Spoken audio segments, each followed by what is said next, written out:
ومن احسن قولا ممن دعا الی اللہ وعمل صالحا، اور اس شخص سے بڑھ کر کس کی بات ہوگی جو اللہ کی طرف بلاتا ہے اور خود بھی اچھے اعمال کرتا ہے۔ محترم حضرات، اللہ پر ایمان لانے کے بعد ہماری ذمہ داریاں بہت زیادہ بڑھ جاتی ہیں۔ ایک غیر مسلم ہے، ایک نان بلیور ہے، اس کو زندگی کا پتہ نہیں، وہ اپنے تئیں جیتا ہے اور اپنے تئیں ہی مر جاتا ہے۔ لیکن کلمہ گو مسلمان، وہ انڈر سپرویژن ہو جاتا ہے، وہ انڈر آبزرویشن ہو جاتا ہے، اس کی ہر بات کاؤنٹ کی جاتی ہے، اس کا ہر فعل لکھا جاتا ہے، اور جو بندہ کلمہ پڑھ لیتا ہے اس کی یہاں تک ذمہ داری ختم نہیں ہو جاتی کہ وہ فارغ ہو گیا، بلکہ اس کی ذمہ داریوں میں مزید اضافہ ہو جاتا ہے، اور اس کو چاہیے کہ جہاں وہ خود کلمہ پڑھ کر دائرہ اسلام میں داخل ہوا ہے، وہ لوگوں کو بھی اس طرف بلائے۔ اور اللہ نے امت محمدیہ کی سب سے بڑی خاصیت ہی یہی بیان کی ہے کہ وہ لوگ اللہ کی طرف بلانے والے ہیں اور نیکی کا حکم کرنے والے ہیں اور برائی سے منع کرنے والے ہیں۔ کنتم خیر امت اخرجت للناس تعمرون بالمعروف وتنہون عن المنکر، تم ایک بہترین امت ہو جو لوگوں کو اچھے کاموں کے بارے میں بتاتی ہو اور برائی سے منع کرتی ہو۔ محترم حضرات، قرآن مجید میں جگہ جگہ یہ بات فرمائی گئی ہے کہ تمہارا کام اللہ کے پیغام کو آگے پہنچانا ہے، اور یہ ذمہ داری امت مسلمہ پر ڈالی گئی ہے۔ قیامت تک کے لیے یہ امت ہے، اور اس امت کا کام ہی یہی ہے کہ جو کام انبیاء کرام کرتے رہے ہیں، اب یہ کام امت کے سر پر ہے۔ محترم حضرات، آپ نے سورۃ العصر پڑھی ہوگی، جس میں اللہ تعالیٰ فرماتے ہیں کہ ہر شخص خسارے میں ہے، ہر شخص گھاٹے میں چلا گیا ہے، ہر شخص پر خسارہ وارد ہو چکا ہے، مگر وہ لوگ اس گھاٹے سے، اس نقصان سے نکل سکیں گے جو ایمان لانے والے ہوں گے، جو اچھے اعمال کرنے والے ہوں گے، جو لوگوں کو حق بات کی نصیحت کرنے والے ہوں گے اور صبر کی تاکید کرنے والے ہوں گے۔ اس کے علاوہ محترم حضرات، اور کوئی ایسی سپیس نہیں ہے، کوئی ایسا جگہ نہیں ہے جس پہ جا کر انسان اپنے آپ کو کامیاب سمجھے۔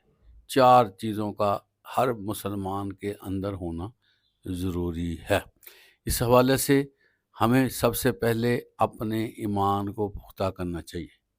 ایمان کو پختہ کرنے کی کیا طریقہ کار ہے؟ ایک تو قرآن مجید کے ساتھ متعلق ہو جائیں، قرآن مجید سے استفادہ کریں، اور احادیث نبویہ کا بھی مطالعہ کریں، اور آپ صلی اللہ علیہ وسلم کی سیرت کو دیکھا کریں۔ اگلی بات محترم حضرات یہ ہے کہ مظاہر فطرت، قدرت کو دیکھا کریں، اور یہ دیکھا کریں کہ اللہ تعالیٰ نے کیسی چیزیں پیدا کی ہیں، کس قدر اہم چیزیں پیدا کی گئی ہیں جو عقل میں نہیں آتی، لیکن روزانہ انسان اس کا مشاہدہ کرتا ہے اور اس کو آبزرو کرتا ہے۔ جب ہم اللہ کی چیزوں کو دیکھیں گے تو ہمارا ایمان سکا ہوگا، اور پھر ہمارے اندر اللہ کو خوش کرنے کے لیے بھی خواہش پیدا ہوگی، جس کو ہم اعمال کہتے ہیں۔ اور اعمال کے بعد اگلا درجہ آ جاتا ہے لوگوں کو بتانے۔ تو جو بندہ صدق سے اعمال کرے گا، خوش ہو کر نیکی کرے گا، اس کا ضرور بضرور یہ دل کرے گا کہ مجھے جو اچھی چیز ملی ہے میں اس کو آگے منتقل کروں، اور لوگوں کو بھی جہنم سے بچاؤں اور ان کو جنت کی طرف بلاؤں۔ یہ اسلام کا خاصہ ہے کہ جو کلمہ پڑھتا ہے اس کے اندر یہ تڑپ ہونا ضروری ہے۔ اگر اس کے اندر دین کو پھیلانے کی، تبلیغ کرنے کی، لوگوں کو اللہ کی بات کرنے کی حرص پیدا نہیں ہوئی، خواہش پیدا نہیں ہوئی، تو پھر اس کو اپنے ایمان کا بغور جائزہ لیتے رہنا چاہیے کہ میں ایمان کے کس درجے پہ ہوں۔ اللہ تعالی ہمیں ایمان میں اضافہ کرنے کی توفیق عطا فرمائے، اچھے اعمال ہم سے ہو جائیں، اور لوگوں کو بھی ہم اچھی باتیں بتائیں اور بری باتوں سے منع کریں۔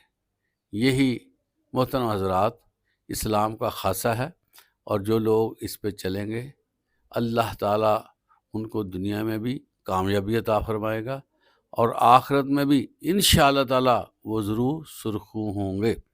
آج کل میڈیا کا دور ہے، تو ہمیں اچھی سے اچھی بات پھیلانی چاہیے، جو ہمارے سمجھ میں آتی ہے کہ یہ قرآن مجید سے آیت ہے یا احادیث صحیحہ میں سے ہے، تو اس کو آگے شیئر کرنا چاہیے، تاکہ ہم بھی اس صدقہ جاریہ میں شامل ہو جائیں۔